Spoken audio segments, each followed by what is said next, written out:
तहरीक इंसाफ क्यों नहीं ज्वाइन की आप लोगों ने? ये एक बड़ा अहम सवाल है जो मैं भी जानना चाहता था। उस वक्त भी हम लोगों ने पूछा कि आप लोग एसआईसी जा रहे हैं, तहरीक इंसाफ क्या माहौल या हालात थे जिसकी वजह से आप लोगों ने फैसला किया कि हमें तहरीक इंसाफ में नहीं जाना? जी ये ठीक है, ये सियासी नौयत का सवाल है, इसका मैं जवाब दे सकता हूँ। देखिए, बहुत उस वक्त बहस हुई थी, तमाम बहस में मैं खुद शामिल नहीं था, लेकिन कुछ जो गुफ्तगू है उसमें मैं शामिल था। और उस वक्त मसला ये था कि एक तो इलेक्शन कमीशन हमें करार दे चुका था कि पीटीआई सियासी जमात ही नहीं है, और पीटीआई के जो उम्मीदवार थे जिन्होंने नॉमिनेशन पेपर पे पीटीआई लिखा था उनको आज़ाद करार दे दिया गया था। जिस हवाले से मैं अदालत में गया, फिर इलेक्शन कमीशन गया और उन्होंने हमें कहा कि आप आज़ाद हैं, खा आपने नॉमिनेशन पेपर पे कुछ भी लिखा हो। यही जो 2 फरवरी का फैसला था। तो एक तो ये खदशा था कि इलेक्शन कमीशन कल को फिर कहे कि आप पार्टी नहीं है, पीटीआई पार्टी नहीं है, आपने कैसे पीटीआई को ज्वाइन कर लिया। तो ये हम खतरा मोल नहीं लेना चाहते थे। दूसरी बात ये थी कि उस वक्त भी ये एक बात हवा में थी कि शायद आइन के आर्टिकल 17 के तहत पीटीआई को कलअदम करार दिलाने की कोशिश की जाए, सुप्रीम कोर्ट में कोई पिटिशन फाइल की जाए। ये एक कानूनी तरीका है, आइनी तरीका है आइन में दर्ज कि वफाकी हुकूमत कह सकती है कि कोई जमात जो है वो पाकिस्तान के इस्तेहकाम के ख़िलाफ़ है और सुप्रीम कोर्ट में दरख्वास्त दे दे। तो ये भी एक बात पेश नज़र थी कि कल को अगर ऐसा होता है तो फिर पीटीआई के मेंबर के तौर पे तमाम लोग जो पीटीआई में हैं वो भी नशस्त खो बैठती हैं। ऐसा एक दफ़ा माजी में हो चुका है जब नेशनल अवामी पार्टी को 1975 में करार दिया गया था पाकिस्तान के नज़रियात के ख़िलाफ़ और सुप्रीम कोर्ट के ज़रिए उसको कलअदम करार दे दिया गया था। तो ये 2 बड़े खदशात थे और मखसूस हालात जो आंशोर जो मखसूस हालात थे उस वक्त के, और वो हालात से मुराद एक नज़र आ रहा था, जिस तरह आज अतर साहब भी कह रहे थे, लेकिन मैं चलो हवाला तो दे देता हूँ, वो सवाल आपसे नहीं पूछूंगा, कि एक मखसूस हालात में एक प्रेशर था तहरीक इंसाफ पे, और तहरीक इंसाफ शायद ये फैसला करना चाह रही होगी कि कोई ऐसा फैसला करें जो बाद में हम मजीद मुश्किल में ना पड़ जाए। मुझे एक बात बताइए, आज़ाद मेंबर का कितना वक्त है उसके पास कि वो किसी सियासी जमात को ज्वाइन कर सकता है? क्या 5 साल में कभी भी कर सकता है या 3 दिन का वक्त है उसके पास नोटिफिकेशन के बाद? देखिए, यही तो एक वो तरह से इस मुकदमे में मरकजी कानूनी नुक्ता है। ज्वाइन तो एक आज़ाद उम्मीदवार किसी भी वक्त किसी जमात को कर सकता है, लेकिन हम ये बहस कर रहे हैं कि अगर वो 3 दिन में करता है तो फिर उस सियासी जमात की खा पहले कोई नशस्त भी ना हो ऐवान में, आज़ाद उम्मीदवारान के शामिल हो जाने के बाद जो तादाद बनती है उस तादाद की बुनियाद पे मुतनासिब नुमाइंदगी के उसूल के तहत जो मखसूस नशस्तें हैं ख़वातीन की या गैर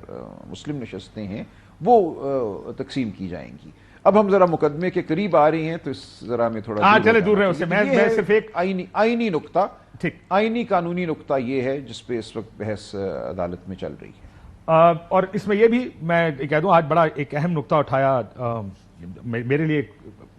जो कॉन्सेप्ट उन्होंने दिया जस्टिस मुनीब ने, कि बैलेंस, यानी किसी जमात को या किसी ग्रोह को या किसी कोलिशन को अगर 40% वोट मिले तो ये वोट डाल के ये ना हो कि उनकी 2/3 अक्सरियत बन जाए। वो जो बैलेंस है उसको मेंटेन रखना है इस तमाम तर प्रोसेस में, ये जो रिजर्व सीट्स का है, जिसकी वजह से ये मुतनासिब नुमाइंदगी की बात की गई है। ये ट्रिब्यूनल्स पे भी मैं आऊंगा जरा। आज का इस्लामाबाद का ट्रिब्यूनल, खासकर जो लाहौर के ट्रिब्यूनल में आपका भी केस, 5 केसेस में फॉर्म 45 और ये मंगाए गए हैं बयान हल्फी। सिर्फ इससे पहले कि मैं मुस्लिम लीग नून के पास जाऊं, सलमान साहब, अगर बयान हल्फी झूठा हो तो क्या होता है उस केस में? क्या हो सकता है कुछ अगर ये कहा जाए कि आप कहें कि ये बयान हल्फी सच, ये फॉर्म 45 सच है, और कोई लिख देता है कि बयान हल्फी में सच है लेकिन पता चलता है कि झूठ है, फिर क्या होगा? देखिए, अदालत में झूठा बयान हल्फी जो है दाखिल करना बज़ाते खुद एक जुर्म है, उसकी एक सज़ा है ताज़ीरात पाकिस्तान में, वो तो बात अपनी जगह है। लेकिन जाहिर है कि झूठा साबित करना होगा एक फरीक को कि जो फॉर्म 45 दिए गए हैं इलेक्शन कमीशन की जानिब से वो झूठे हैं या उनमें कोई रद्द बदल किया गया है, तो यही मुकदमा होगा ना। और जो फॉर्म 45 अपील कुनिंदा पेश करेगा, जो फॉर्म 45 बज़ाहिर जीतने वाला उम्मीदवार पेश करेगा और जो इलेक्शन कमीशन पेश करेगा, उनका एक तकाबली जायज़ा होगा اور اس کے بعد فیصلہ ہوگا کہ کون صحیح ہے کون صحیح نہیں ہے، کس کا فارم 45 جو ہے وہ قابل اعتبار ہے اور کس کا فارم 45 سر لیکن یہ قابل فیصلہ اعتبار کیسے نہیں۔ ہوگا؟ مسئلہ آپ کے ساتھ کوئی اور بھی ہے جو فارم 45 دے رہا ہے؟ 128 میں اون چودھری صاحب سے مانگے گئے ہیں، آپ کا حلقہ ہے یہ، عمومی تاثر تو یہ ہے کہ آپ بھاری اکثریت سے یہ حلقہ جیتے تھے اپنا، ایک عمومی تاثر ہے مبینہ طور پر اگر ساتھ لگا دوں، کیونکہ ظاہر ہے وہ الیکشن کمیشن نے تو 47 میں کچھ اور نوٹیفیکیشن جاری کیا ہوا ہے، لیکن یہ تو آپ کے مخالف بھی جب اس وقت پارٹیاں نہیں بھی نون لیگ چھوڑی تھی اس نے کہا یار سلمان راجہ تو جیت گیا، یہ تو ساروں کو پتا ہے، لیکن اب کیا ہوگا؟ اس کا پروسیجر کیا سیٹ کیا گیا ہے کہ یہ سارے لے کر آئیں گے اپنے اون چودھری صاحب اپنے فارم 45 لے کر آئیں گے؟ نہیں دیکھیے، اس کے علاوہ بھی بات ہوگی، عدالت جو ہے وہ خود ایک تجزیہ کرتی ہے، وہ دیکھے گی فارمز کو، جو کاٹ چھانٹ ہے وہ نظر آ جاتی ہے، اس کا سرا کہیں نہ کہیں مل جاتا ہے۔ جب آپ ایک فارم کو خراب کرتے ہیں تو 3-4 اور فارم ہوتے ہیں، ان میں بھی آپ کو تبدیلیاں کرنا پڑتی ہیں، تو اکثر یہ ہوتا ہے کہ ایک فارم تو آپ نے تبدیل کر دیا، اس میں کوئی ہند سے بدل دیے، لیکن دیگر جگہوں پہ وہ تبدیلی نہ ہو سکی، تو یہ تھوڑا سا تکنیکی معاملہ ہے، لیکن یہ بات سامنے آ جاتی ہے بشرطے یہ کہ عدالت جو ہے، الیکشن ٹرائیبیونل جو ہے، وہ سچ تک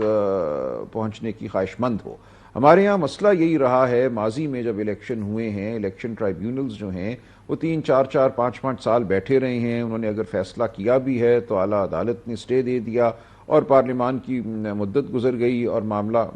جو ہے وہ ایک طرح سے غیر اہم ہو گیا۔ تو اب کوشش تو یہی ہے، خواہش تو یہی ہے کہ صاف شفاف الیکشن ٹرائیبیونل ہوں، جو کہ ظاہر ہے اس وقت صورتحال بڑی مخدوش ہے۔ حکومت نے ایک آرڈیننس پاس کیا ہے جس کے ذریعے یہ کہا ہے کہ 2017 کے قانون میں جو ہائی کورٹ کے حاضر سروس جج صاحبان پر الیکشن ٹرائیبیونلز مقرر کیے گئے تھے، ان کی جگہ یا ان کے ساتھ ساتھ الیکشن کمیشن کی ثوابدید میں ریٹائرڈ جج صاحبان پر مشتمل الیکشن کمیشن جو ہے مقرر کر سکتا ہے الیکشن ٹرائیبیونل۔ تو یہ ہمارے لیے بہت ہی تشویشناک بات ہے کہ آپ 3-4-6 مہینے کے کانٹریکٹ پہ کسی کو بھرتی کریں، پھر اس کو سر لیکن اب تو آج اسلام آباد ہائی کورٹ نے دیکھنے ٹریبونل کے بحال بعد کر دیے، سپریم الیکشن کمیشن کا آرڈر روک دیا، سٹے نہیں دیا سپریم کورٹ پاکستان نے، جو 2 رکنی بینچ تھا انہوں نے بھی کہا کہ آرڈیننس کی کیا ضرورت ہے جب پارلیمان ہے۔ سو آپ کو تو امید ہونی چاہیے کہ یہ ٹریبونل جو ہے وہ حاضر سروس جج ہی لگتا ہے، ایسا ہے کہ کم از کم فورسیبل فیوچر میں اسلام آباد میں تو کم از کم ایسا ہی ہوگا۔ دیکھیں، کچھ کہہ نہیں سکتے اس وقت، تو ٹھیک ہے یہ ایک بات سامنے آئی ہے، لیکن بالآخر جب یہ معاملہ جائے گا سپریم کورٹ میں اور اگر پارلیمان بھی اس عمل میں شامل ہو گئی اور انہوں نے اسی قسم کی قانون سازی کی تو سپریم کورٹ کا رویہ کیا ہوگا؟ دیکھیں، میں اس وقت آپ سے عرض کروں کہ اس عمل میں شامل ہوں، بہت سی سطحوں پہ شامل ہوں، قانونی طور پہ، سیاسی طور پہ، لیکن بالکل کسی امید کے بغیر، مجھے کسی انصاف، حق، سچ کی امید نہیں ہے، لیکن میں یہ سمجھتا ہوں کہ ہمیں سب کو اپنا عمل جاری رکھنا چاہیے، ہمت کے ساتھ سچ کی بات کرنی چاہیے، امید کوئی ضروری عنصر نہیں ہے۔ تو مجھ سے اگر آپ یہ پوچھیں کہ کیا مجھے امید ہے کہ حق سچ سامنے آئے گا، قانون آئین کی بالادستی ہوگی، تو مجھے ذرا بھی امید نہیں ہے۔